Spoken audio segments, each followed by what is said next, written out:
time to talk technicals. In November of 2009, Elliott Wave's Bob Prechter was bullish on the dollar. In June of this year, he told our viewers to sell.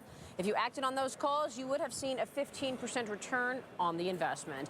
Meanwhile, Prechter remains bearish on the broader equity market despite the recent breakout. He's predicting that the Dow will fall below 1,000 within the next 6 years. 1,000. We are at 10,800. Bob joins me now with an inside look at the market. Great to have you on the program, sir. Welcome back.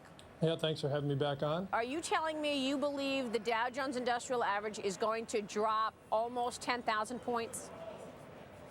Well, all I'm going to do today is talk about what we see in the technical indicators for this year so far. I think we've had 3 good selling opportunities in the stock market this year. It would be nice if during this period there had been an accumulation of positive technicals. But we've had a selling opportunity in January. We had another one in April. And everything I see right now tells us that we're building up to another one here in late September, possibly early October. Okay. But you have made some great calls on the dollar this year. Your most recent call, obviously, to sell. And that's why we want to see what your views are away from currencies, but really on the broader stock market. You said you think the Dow will hit 1,000. Are you sticking to that call? Well, I've been sticking to my long-term bearish outlook for quite a while. And when I wrote Conquer the Crash in 2002, it wasn't just, stock numbers and Dow. We had a credit buildup that was unprecedented in history. And it suggested a period of going from disinflation to deflation, which would bring a drop in real estate, a drop in stocks, and a drop in commodities. We had that final mid-decade bubble in all of those, but all of them are lower than they were at that time today. And I don't think there's any indication that we've made the major bottom. Now, you and I spoke in the very last days of February 2009 about the stock market. And at that point, it was an extremely bullish setup. And we were looking for 10,000 plus on the Dow. We've gotten that over the last year and a half. But now we're getting the follow through. We had the positive GDP quarters. We've had the increase in earnings. I think we have used up that potential from last year. So I think the market has been topping in 2010. It's been giving investors several opportunities to get out.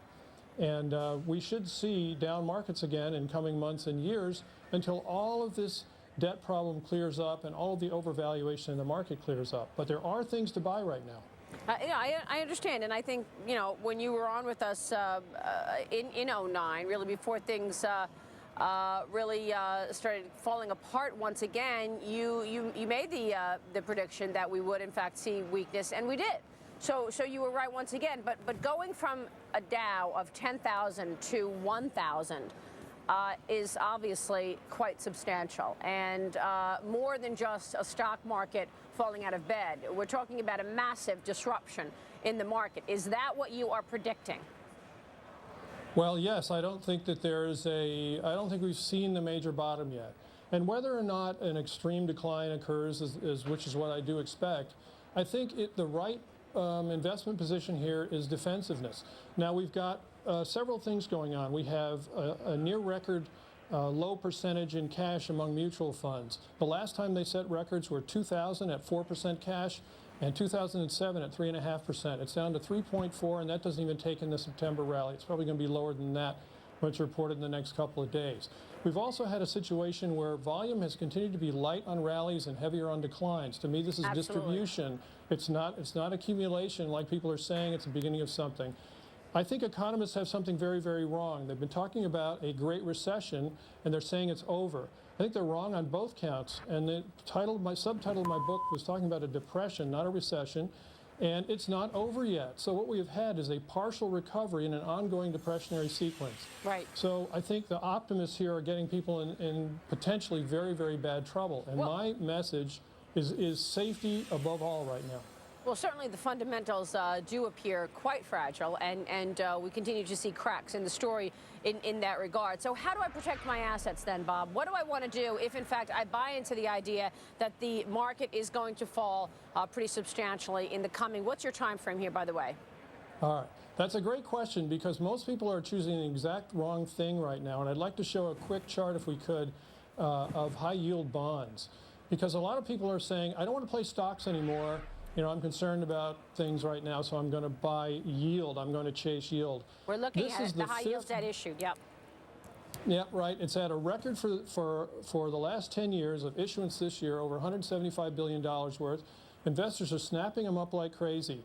To me, this is a repeat of the last 4 times that investors made a really bad mistake by overcommitting to a market. We had the NASDAQ in 2000, we had real estate in 2006, blue chips in 07, commodities in 08. And what do they love now? They love high-yield bonds.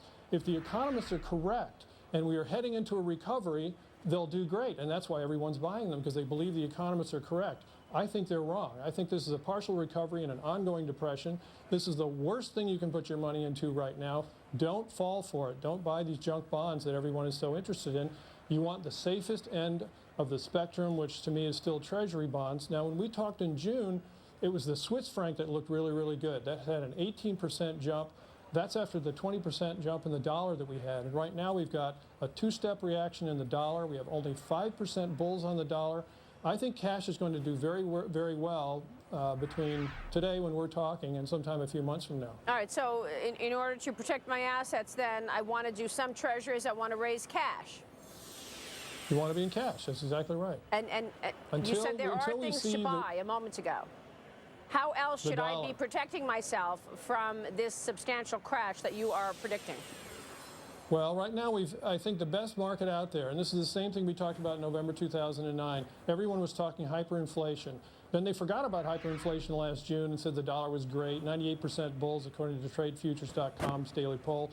Now we're down to very few. They're talking hyperinflation again. I think not only is cash going to do well in terms of preserving your purchasing power, I think it's going to actually do well in terms of relative value as you watch your dollars go up against foreign currencies. And I know people think that's impossible right now. You know, the Fed has said they're going to inflate forever. They're going to, monetize another $2 trillion worth of bonds. But those are exactly the kinds of total conviction environments where I like to look at the other side and say, is everybody believing a story too strongly? And at this point, I would say that's very, very likely. All right, Robert Prechter, great to have you on the program as always. Thanks very much for your insights on this. Okay. We will have you back soon to continue talking about it. What a call, Scott. Yeah, Dow 1000 would not be falling out of bed. That would be falling out of an airplane. That would be falling out of an airplane. All right? I mean, not bump. That would be splat. No, it wouldn't be. No, it would be very, very substantial. Yeah. And he is talking about the fundamental backdrop being a lot worse than a lot of the economists are talking about. We shall see. Meantime, we do have about 20 minutes to go before the closing bell rings. Dow Jones Industrial Average a little bit weaker over the last, say, 15 minutes.